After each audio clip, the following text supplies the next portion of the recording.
It's no secret that the Quran and I have had our differences in the past.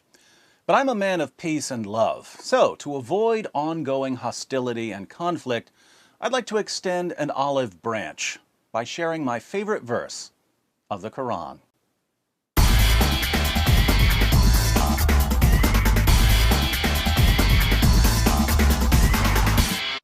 You might think that my favorite Quran verse is the verse I quote most frequently, Surah 9 verse 29, where Allah commands Muslims to violently subjugate Jews and Christians.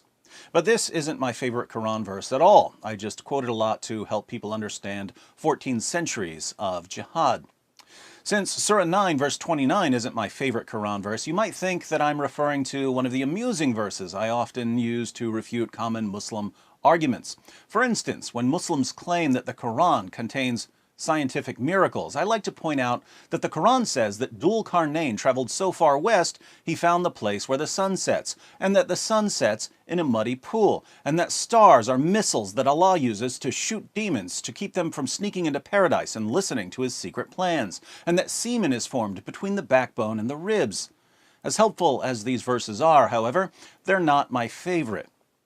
My favorite verse of the Quran is found in Surah 33, Surah Al-Ahzab, one of the most freakishly disturbing chapters of the Quran, and that's saying something.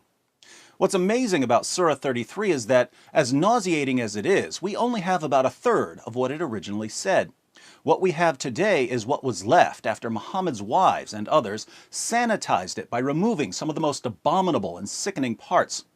Muslim sources show that more than 100 verses of Surah 33 are now missing. In Abu Ubaid's Kitab Fada'il al-Quran, Aisha declares, Surah Al-Ahzab, Surah 33, used to be recited in the time of the Prophet with 200 verses, but when Uthman wrote out the codices, he was unable to procure more of it than there is in it today. Surah 33 in today's Quran only has 73 verses, but it originally had around 200. That's a lot of missing verses. And we know what some of these missing verses said. In Sunan ibn Majah, 1944, we read, It was narrated that Aisha said, the verse of stoning and of breastfeeding an adult 10 times was revealed, and the paper was with me under my pillow.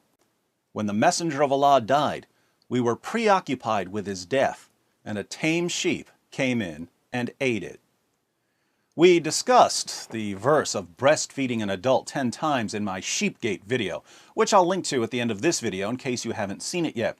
In brief, before more than 100 verses were removed from Surah 33, one of the verses said that if a man and a woman aren't married to each other but they need to be alone together for some reason, the woman is required to breastfeed the man 10 times so that he'll feel like her son and won't be tempted to have sex with her.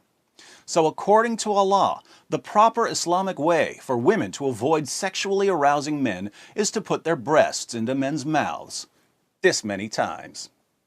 Fortunately, Muhammad's wives had a better understanding of human nature than Allah did, so they conspired to remove that verse and other verses when Muhammad died after he was poisoned to death by a Jewish woman whose family had been slaughtered by Muslims. But in my humble opinion, Muhammad's wives should have taken out the entire chapter. Keep in mind, this is the chapter where Allah gives Muhammad special permission to break the 4-wife limit. Muslims are allowed to marry up to 4 women and girls, but in Surah 33 verse 50, Allah tells Muhammad that he can have as many wives as he wants. How convenient that the man who was receiving the revelations got the most sex partners. This is also the chapter where Allah orders Muhammad to marry the wife of his own adopted son after Muhammad causes the divorce by lusting after her. Since marrying the divorced wife of your own adopted son was frowned upon in 7th century Arabia, Allah decided to abolish adoption in Surah 33, verses 4 to 5. Adoption, of course, is one of the most loving, humane practices in human history, and Allah abolishes it so that Muhammad can have the wife of his own adopted son. Anywho, this utterly detestable chapter is the chapter that contains my favorite Quran verse. My favorite verse of the Quran is Surah 33, verse 53. Surah 33, verse 53 is my favorite verse because it shows beyond any rational doubt what the Quran really is. The historical background of the verse is that Muhammad would sometimes invite people to one of his many houses for dinner, but people would show up early or stay late because they wanted to talk to him and ask him questions. Muhammad didn't want these people hanging around, but he was too shy to tell them that they were annoying him. That's when Allah stepped in and revealed Surah 33, verse 53. O you who believe, enter not the Prophet's houses unless permission is given to you for a meal, and then not so early as to wait for its preparation. But when you are invited, enter, and when you have taken your meal, disperse without sitting for a talk. Verily, such behavior annoys the Prophet, and he is shy of asking you to go. But Allah is not shy of telling you the truth. And when you ask his wives for anything you want, ask them from behind a screen that is purer for your hearts and for their hearts. And it is not right for you that you should annoy Allah's messenger, nor that you should ever marry his wives after him, i.e., after his death. Verily, with Allah, that shall be an enormity. Now, think about this.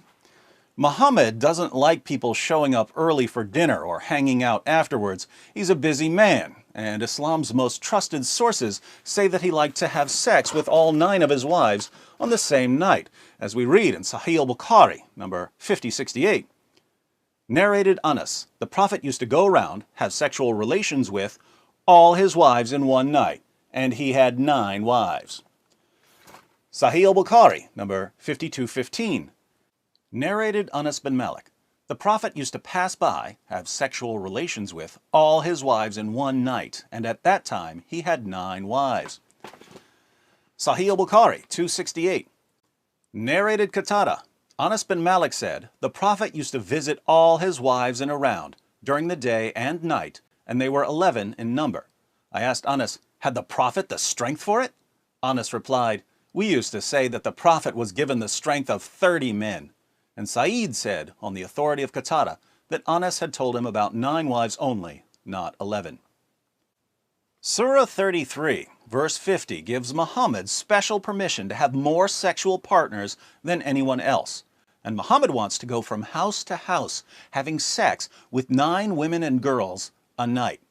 Now, obviously, if you're trying to have sex with 9 women and girls a night, not counting your slave girls, you don't have a lot of time for chit-chat. But Muhammad's followers want to talk to him, even if it interferes with his sexy time. Sadly, Muhammad, the guy who brags about having sex with 9 women and girls in one night, is just too shy to tell his followers to stop bothering him, so Allah has to intervene and tell them not to annoy Muhammad.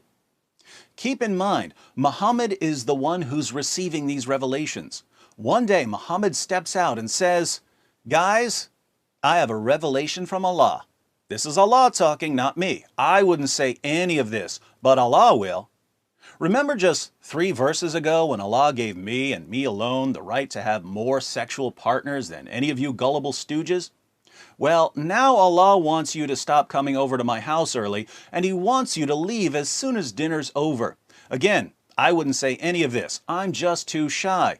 But Allah's not shy. He wants all of you to stop annoying me, stop talking me to death, stop asking me questions when I've got better things to do than spend my evenings with people who are too stupid to see what's going on here. How can Muhammad make it any clearer what Allah really is in Islam? Allah is Muhammad's sock puppet, whose primary goal is to give Muhammad everything he wants. Why is Allah so obsessed with giving Muhammad, the puppet master, whatever he wants? Because Allah's a sock puppet, and that's what sock puppets do. You Muslims bow down 5 times per day to Muhammad's sock puppet. And when we ask how you can possibly believe that this is the true religion, you say ridiculous things like, oh, the Quran's been perfectly preserved, and the Quran's filled with scientific miracles. Why do you say these things? Is it because you've studied the Quran and its history? Of course not. If you took the time to study, you'd know better. You believe that the Quran has been perfectly preserved and that the Quran contains scientific miracles because your leaders, your imams and sheikhs, the puppeteers, keep the puppet show going for you. But instead of getting mad at them for deceiving you, you get mad at me for telling you that you're being used and manipulated. Now, I'm sick of being the bad guy all the time, so I'm not going to tell you that you need to grow up and learn to study for yourself instead of mindlessly believing what your lying leaders tell you. I wouldn't say that to you because I want to be nice. But I'm happy to inform you that I recently received a revelation from Allah. And Allah isn't nice. He tells you what you need to hear, even if it hurts. Grow up and learn to study for yourself instead of mindlessly believing what your lying leaders tell you. Listen to the super genius David Wood, or you're doomed. And be sure to watch this video about Muhammad's wives conspiring to remove parts of the Quran. Pretty creepy reducing Allah to a mere sock puppet, don't you think? But Surah 33, verse 21 of the Quran says that Muhammad is the pattern of conduct for mankind.